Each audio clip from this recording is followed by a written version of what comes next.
샬롬 9월 17일 수요일 하나님 나라를 시작하는 말씀 묵상 시간입니다.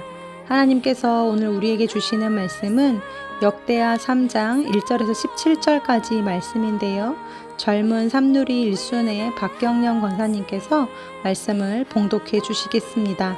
하나님의 말씀을 경청하십시오. 솔로몬이 예루살렘 모리아 산에 여호와의 전 건축하기를 시작하니 그곳은 전에 여호와께서 그의 아버지 다윗에게 나타나신 곳이요 여부스 사람 오르난의 타작마당에 다윗이 정한 곳이라. 솔로몬이 왕위에 오른 지 넷째 해 둘째 날 건축을 시작하였더라. 솔로몬이 하나님의 전을 위하여 놓은 지대는 이러하니 옛날에 쓰던 자로 길이가 60규빗이요 너비가 20규빗이며 그 성전 앞에 있는 낭실의 길이가 성전의 너비와 같이 20규빗이요 높이가 120규빗이니 안에는 순금으로 입혔으며 그 대전 천장은 잣나무로 만들고 또 순금으로 입히고 그 위에 종려나무와 사슬 형상을 새겼고 또 보석으로 성전을 꾸며 화려하게 하였으니 그 금은 바르와임 금이며 또 금으로 성전과 그 들보와 문지방과 벽과 문짝에 입히고 벽의 그룹들을 아로 새겼더라. 또 지성소를 지었으니 성전 넓이대로 길이가 20규빗이요 너비도 20규빗이라. 순금 600달란트로 입혔으니 못 무게가 금 50세겔이요 다락들도 금으로 입혔더라. 지성소 안에 두 그룹의 형상을 새겨 만들어 금으로 입혔으니 두 그룹의 날개 길이가 모두 20규빗이라. 왼쪽 그룹의 한 날개는 5규빗이니 성전 벽에 닿았고 그 다른 날개도 5규빗이니 오른쪽 그룹의 날개에 닿았으며 오른쪽 그룹의 한 날개도 5규빗이니 성전 벽에 닿았고 그 다른 날개도 5규빗이니 왼쪽 그룹의 날개에 닿았으며 이 두 그룹이 편 날개가 모두 20규빗이라. 그 얼굴을 내전으로 향하여 서 있으며 청색, 자색, 홍색 실과 고운 배로 휘장문을 짓고 그 위에 그룹의 형상을 수놓았더라. 성전 앞에 기둥 둘을 만들었으니 높이가 35규빗이요 각 기둥 꼭대기의 머리가 5규빗이라. 성소같이 사슬을 만들어 그 기둥 머리에 두르고 성류 100개를 만들어 사슬에 달았으며 그 두 기둥을 성전 앞에 세웠으니 왼쪽에 하나요 오른쪽에 하나라. 오른쪽 것은 야긴이라 부르고 왼쪽 것은 보아스라 불렀더라. 제가 목사고시를 치를 때 일입니다. 얼마 전에 하나씩 사연에서도 들려드린 바 있지만 저는 남들보다 늦게 신대원에 들어갔습니다. 그것도 목사가 되려고 들어간 게 아니었기에 졸업 후 교회에서 전임 사역을 하면서도 목사고시를 꼭 봐야겠다는 생각은 하지 않았습니다. 그런데 아무래도 교구뿐만 아니라 교회 내 여러 굵직한 사역들을 맡다 보니 장례도 집례해야 할 때가 있고 또 때론 축도도 해야 되고 혼자서 해결해야 할 일들이 많아졌는데 언제까지나 다른 목사님들의 도움을 받을 수는 없고 그래서 그즈음 교회의 권유도 있었고 또 그 해에 하나님께서 특별히 교회에 대해 부어주시는 마음이 있어서 2013년에 뒤늦게 목사고시를 보게 됐습니다. 그런데 준비할 상황이 여의치가 않았습니다. 사역은 쉼없이 계속 돌아가고 어린 두 아이를 키우면서 집안일까지 감당하다 보니 쉽게 공부할 시간이 나지를 않았습니다.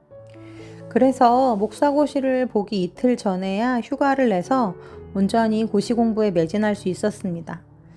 박상현 목사님은 하루 공부하고 나서 붙었다고 하시길래 그래도 나는 이틀은 하면 되겠지 하는 마음으로 쉽게 생각을 했는데 막상 공부를 시작해 보니 시험 범위는 너무 넓고 시간은 턱없이 부족했습니다. 진짜 이틀 밤을 꼬박 세워가며 속이 울렁거릴 정도로 열심히 준비를 했는데 이틀이라는 시간은 하나님의 은혜를 주시지 않으면 결코 붙을 수가 없는 불가능의 시간이라는 걸 뒤늦게서 깨닫게 됐습니다. 그리고 그렇게 본 시험은 성경부터 망하기 시작했습니다. 그 해 처음으로 기출문제집이 아닌 다른 데서 문제들이 많이 출제가 되었고 설교와 논술은 그럭저럭 쓰긴 했지만 교회사와 헌법 역시도 잘 생각이 나지 않아서 못 쓴 문제도 많았고 또 찍은 문제도 많았습니다. 그렇게 이번 시험은 100% 떨어졌다 생각하고 내년에 이걸 또 어찌 보나 하는 생각에 눈앞이 막막했었는데요. 그런데 몇 달이 지나 발표된 합격자 명단에서 기적처럼 제 이름을 발견할 수 있었습니다. 분명 채점을 했을 때 절대평가 점수에 못 미치는 과목들이 있었는데 어떻게 제가 그 시험에 붙게 된 건지는 지금까지도 미스테리입니다. 그런데 문제는 그 다음이었습니다. 그거 보라고 전도사님은 붙을 줄 알았다고 또 우리 딸은 해낼 줄 알았다고 이렇게 주변에서 축하해 주시고 격려해 주시는 분들의 소리에 제 마음이 조금씩 변하기 시작하는 겁니다. 처음에는 이렇게 말도 안 되는 은혜를 베풀어 주신 하나님께 감사한 마음이 컸지만 시간이 지날수록 그래, 내가 해냈어. 그 어려운 걸 결국 내가 해냈어. 역시 나야. 네, 그런 교만한 마음이 올라오기 시작하는 거죠. 그때 알았습니다. 겸손과 교만은 진짜 종이의 앞뒷면과 같이 쉽게 뒤집힐 수 있다라는 걸요. 오늘 본문에는 솔로몬이 성전을 세우는 이야기가 기록되어 있습니다. 특별히 1절 말씀에 보면 솔로몬이 성전을 세운 곳이 예루살렘 모리아 산이고 그의 아버지 다윗에게 나타나셨던 곳으로 여부스 사람 오르난의 타작마당이라고 나와 있습니다. 그렇다면 역대기 저자는 왜 이렇게 성전이 세워진 지명에 대해 구체적으로 기술하고 있는 걸까요? 그것은 이 자리에 얽혀있는 세 가지 중요한 사건을 통해 하나님께서 분명 우리에게 말씀하시고자 하는 메시지가 있기 때문입니다. 첫 번째로 이곳은 모리아 산이었다고 합니다. 모리아 산 하면 떠오르는 이야기가 있죠. 바로 창세기 22장에 나오는 아브라함이 이삭을 번제로 바쳤던 곳이 바로 이 모리아 산입니다. 하나님은 백세에 얻은 아들 이삭을 번제로 하나님께 바치라고 하십니다. 주실 때는 언제고 그것도 말도 안 되는 방법으로 하나님께 바치라 하셨을 때 아브라함의 마음은 어땠을까요? 같은 부모로서 참 받아들이기 쉽지 않은 명령이었지만 그렇게 어렵게 아들을 얻고 그 아들을 키우는 사이 아브라함의 마음이 어땠을지를 상상해 보면 또 하나님의 마음이 이해가 가기도 합니다. 즉, 아브라함은 전적인 은혜로 아들을 얻었죠. 하나님의 은혜와 역사가 아니었다면 결코 설명할 수 없는 일이 그의 삶에 일어났습니다. 그런데 시간이 지나면서 그 아들이 귀해지면 귀해질수록 아브라함의 마음속에는 하나님의 선물, 하나님의 은혜보다는 내 아들, 내 전부라는 마음이 깊어졌을 것입니다. 그때 하나님은 번제를 요구하시죠. 온통 아들에게로 쏠려있던 시선과 마음을 돌이켜 다시 하나님을 보게 하십니다. 그 귀한 아들이 어찌 될까 늘 노심초사하던 아브라함에게 번제의 명령을 통해 깨닫게 해주셨던 건 그 아들의 주인도 내 삶의 주인도 바로 나다라는 걸 알려주신 곳이 바로 이 모리아 산이었다는 것입니다. 두 번째로 솔로몬의 성전이 세워졌던 곳은 오르난의 타작마당이었습니다. 오르난의 타작마당 하면 또 생각나는 이야기가 있죠. 바로 다윗이 인구조사를 했던 사건입니다. 사무엘하 24장에 보면 이러한 기록이 나와 있는데요. 다윗은 전적인 하나님의 은혜로 이스라엘의 왕이 되었습니다. 그의 고백처럼 정말 저 구석진 작은 시골 마을에서 양을 치던 한 작은 자를 불러일으켜 세우셔서 한 나라의 왕이 되게 하시고 그의 나라를 부강하게 해주셨죠. 하지만 시간이 지나자 다윗의 마음에도 교만이 찾아옵니다. 분명 지금껏 하나님이 세우시고 하나님이 강하게 하셨건만 자기의 능력으로 이 나라를 이렇게 일으켜 세운 양 자신의 힘 또 자신의 국력을 확인하고 싶어 하죠.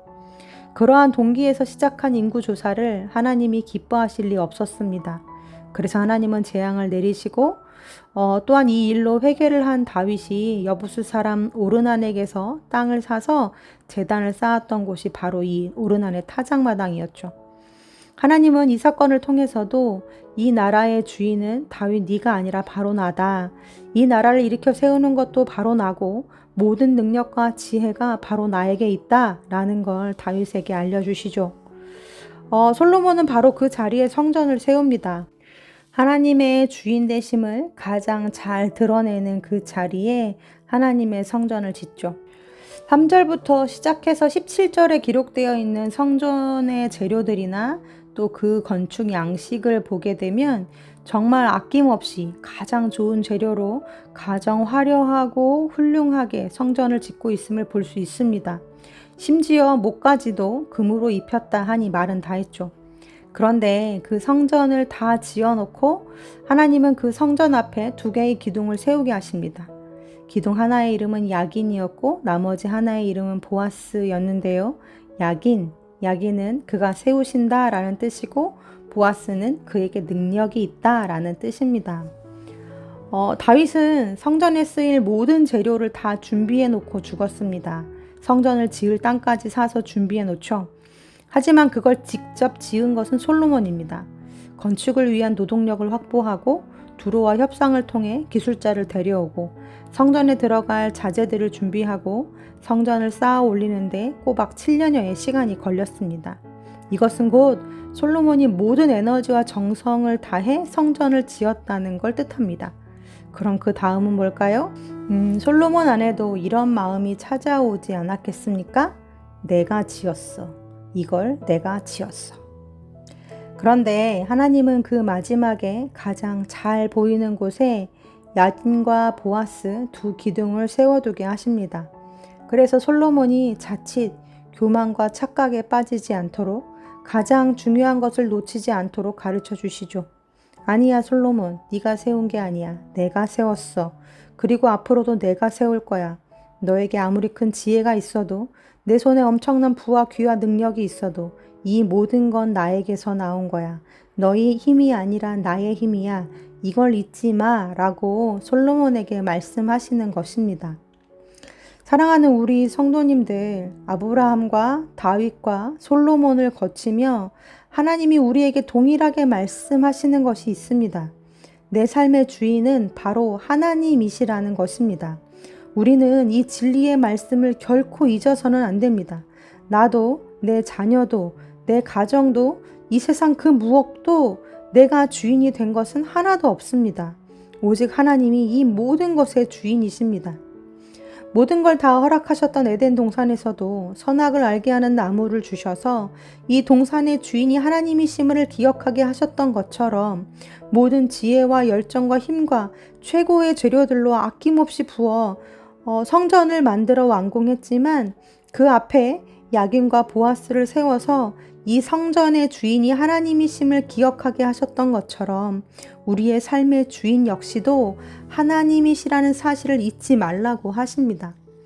자칫 내 몸의 주인, 내 삶의 주인, 내 자녀의 주인, 내 지갑의 주인이 나인 것 같은 착각이 들 때가 있습니다. 내 마음과 내 시간과 내 노력과 열정이 들어가면 들어갈수록 더더욱 그런 마음이 우리 안에 찾아옵니다. 그때 내 앞에 보이지 않는 2 기둥이 세워져 있음을 기억합시다. 야긴과 보아스, 하나님이 세우신다. 하나님께 능력이 있다. 이를 인정하는 자마다 그분이 세워가시고 그분이 능력 되시는 놀라운 역사와 은혜를 매일같이 매 순간 우리 평생에 경험하시는 우리 우신의 성도님들 되시기를 간절히 소망합니다. 아멘. 함께 기도하시겠습니다. 우리 삶의 주인 되시는 하나님, 아브라함의 삶 속에서도 다윗과 솔로몬의 삶 속에서도 모든 것의 주인이 하나님이심을 알게 하셨듯이 하나님께서 오늘 우리에게 요구하시는 하나님이 내 삶의 주인 되신다는 이 진리의 말씀을 잊지 않게 하시고 우리의 평생에 하나님을 주인으로 삼고 살아가는 복된 인생들이 되기를 소망합니다. 내가 내 삶을 세워가는 것이 아니라 내 작은 힘으로 내 인생을 지탱해가는 것이 아니라 하나님의 은혜와 능력에 내 삶을 맡기며 교만이 아닌 겸손 안에 머물며 주를 경외하며 살아가는 지혜로운 주님의 백성들이 다 되게 하여 주옵소서. 예수님의 이름으로 기도합니다. 아멘. 말씀을 마쳤습니다. 이후로 오늘 우리 우신 가족들과 함께 나눌 레마의 말씀은 박경영 권사님께서 보내주신 사연 함께 나눕니다. 안녕하세요. 젊은 3-1순 박경련입니다. 저는 교회 청년부에서 신앙생활을 시작했는데요. 친구들이 기도나 나눔을 하면서 하나님이 이 말씀을 주셨다고 이야기하는 것이 신기하고 부러웠습니다. 그래서 저도 기도를 했습니다. 진로를 정하고 앞으로 살아갈 인생의 지표가 될 말씀, 아브라함에게 말씀해 주신 것처럼 저에게도 말씀을 주세요. 그런 마음이었습니다. 그렇게 이사야 61장 1절에서 3절까지의 말씀을 만났습니다. 주 여호와의 영이 내게 내리셨으니 이는 여호와께서 내게 기름을 부으사 가난한 자에게 아름다운 소식을 전하게 하려 하심이라. 나를 보내사 마음이 상한 자를 고치며 포로된 자에게 자유를, 갇힌 자에게 노임을 선포하며 여호와의 은혜의 해와 우리 하나님의 보복의 날을 선포하여 모든 슬픈 자를 위로하되 무릇 시온에서 슬퍼하는 자에게 화관을 주어 그 죄를 대신하며 기쁨의 기름으로 그 슬픔을 대신하며 찬송의 옷으로 그 근심을 대신하시고 그들이 의의 나무 곧 여호와께서 심으신 그 영광을 나타낼 자라 일컬음을 받게 하려 하심이라. 아멘. 수십 년이 흘러 이제는 이 말씀이 예수님을 뜻하고 성경의 모든 말씀을 이미 제게 주셨다는 것을 압니다.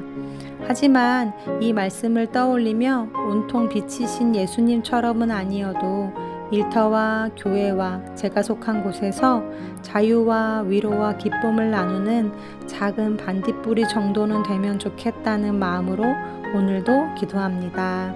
네, 이렇게 사연 보내주시면서 한홍재 목사님의 소원이라는 찬양 신청해 주셨습니다.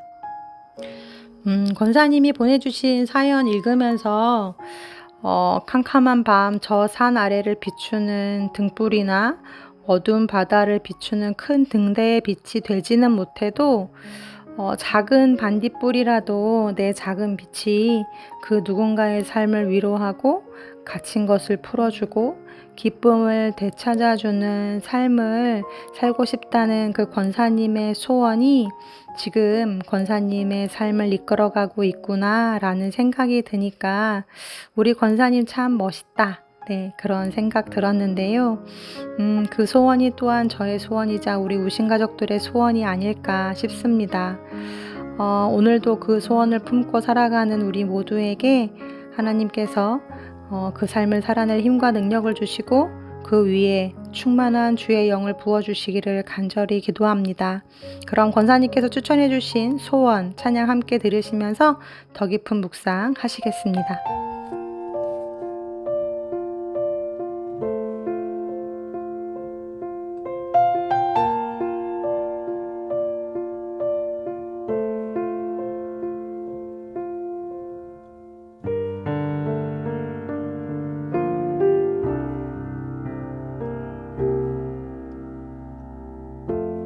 삶의 작은 일에도 그 마음을 알기 원하네. 그 길, 그 좁은 길로 가기 원해. 나의 작음을 알고 그분의 크심을 알며 소망, 그 깊은 길로 가기 원하네.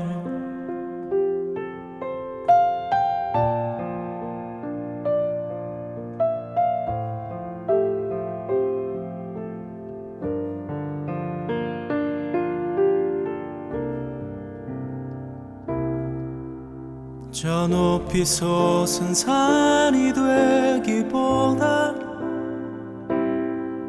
여기 오름직한 동산이 되길, 내가 아는 길만 비추기보다는 누군가의 길을 비춰준다면 내가 노래하듯이 또 내가 얘기하듯이 살길, 난 그렇게 죽기 원하네. 삶의 한 절이라도 그분을 담기 원하네. 사랑, 그 높은 길로 가기 원하네.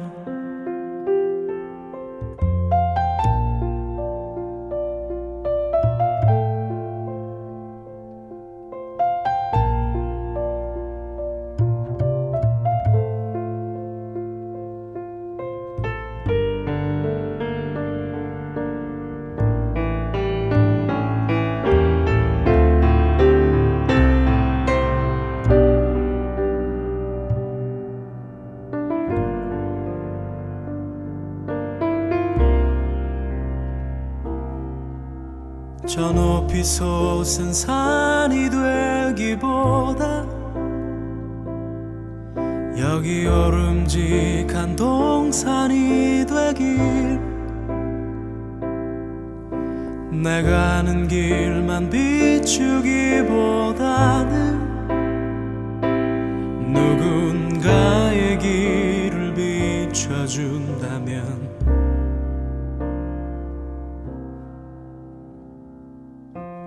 내가 노래하듯이 또 내가 얘기하듯이 살길 난 그렇게 죽기 원하는 삶의 한 절이라도 그분을 닮기 원하는 사랑 그 좁은 길로 가기 원하네